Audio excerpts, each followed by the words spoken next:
श्री स्वामी समर्थ आपल्या यूट्यूब चॅनेलवरती तुमच्या सर्वांचं पुन्हा एकदा मी खूप मनापासून स्वागत करते। तर आज आहे दिवाळीतील सर्वात महत्त्वाचा दिवस म्हणजे लक्ष्मीपूजन। आजच्या व्हिडिओमध्ये मी तुम्हाला लक्ष्मीपूजनला कोणते महत्त्वाचे 3 नैवेद्य दाखवायचे आहेत हे सांगणार आहे, जे की लक्ष्मीला अतिशय प्रिय आहेत।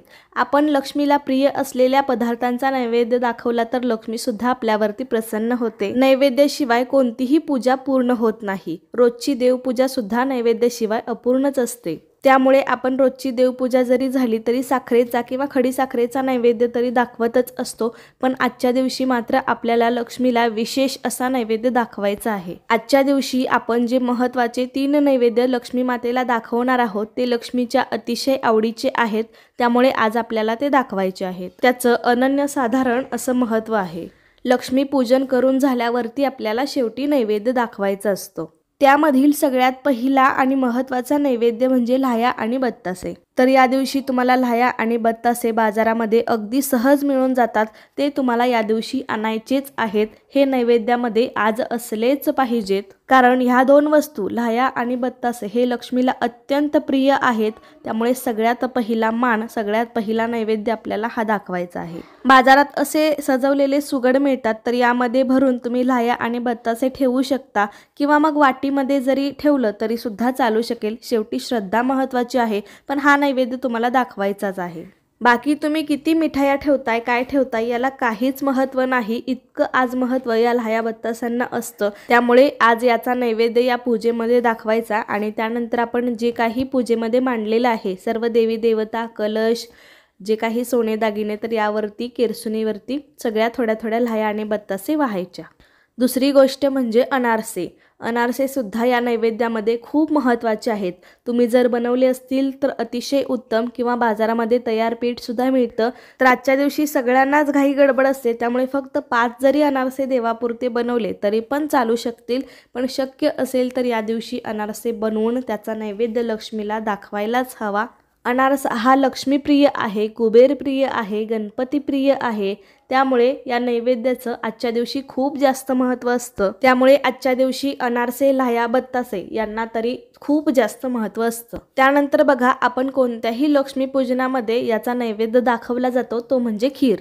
मग ती तुम्ही कशाचीही बनवू शकता। शक्य झालं तर मखाण्याची खीर बनवायला जमली तर ती अवश्य बनवा, कारण मखाणे हे कमळाच्या बियांपासून तयार केलेले असतात आणि कमळ हे माता लक्ष्मीला अत्यंत प्रिय आहे। त्यामुळे शक्य झालं तर मखाण्याची खीर बनवा, नसेल तर मग तुम्ही कोणतीही शेवयांची वगैरे बनवू शकता। त्या खिरीमध्ये बदाम, चारोळी, मखाना आणि काजू मिसळून खीर बनवली तर अतिशय उत्तम। आणि लक्षात ठेवा, जर तुम्हाला कामामध्ये घाई गडबडीमध्ये जर खीर बनवणं शक्य नसेल तर तुम्ही फक्त दूध आणि साखरेचा नैवेद्य सुद्धा लक्ष्मीला अर्पण करू शकता। दूध आणि साखर सुद्धा माता लक्ष्मीला अत्यंत प्रिय आहे, त्यामुळे फक्त दूध साखरेचा नैवेद्य सुद्धा तुम्ही दाखवू शकता। कारण हे सर्व तुम्ही किती ठेवलंय यापेक्षा तुम्ही किती श्रद्धेनं ठेवलंय याला जास्त महत्त्व असतं।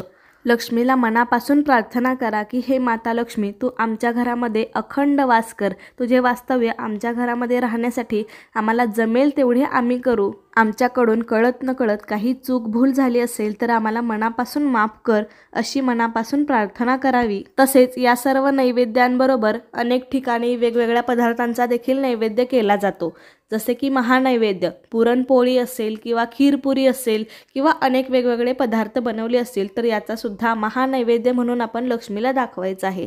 आमच्या इकडे तर या दिवशी पुरणपोळीचा नैवेद्य लक्ष्मीसाठी बनवला जातो। तुमच्याकडे जशी पद्धत आहे त्यानुसार बनवू शकता। त्याचबरोबर आपल्या घरामध्ये जो काही फराळ बनलेला असेल, तर शक्यतो आमच्या इकडे चिवडा दाखवत नाहीत तिखट म्हणून, पण बाकी सगळं दाखवलं जातं। तुमच्या इकडे ज्या पद्धतीने असेल त्या पद्धतीने तुम्ही दाखवू शकता।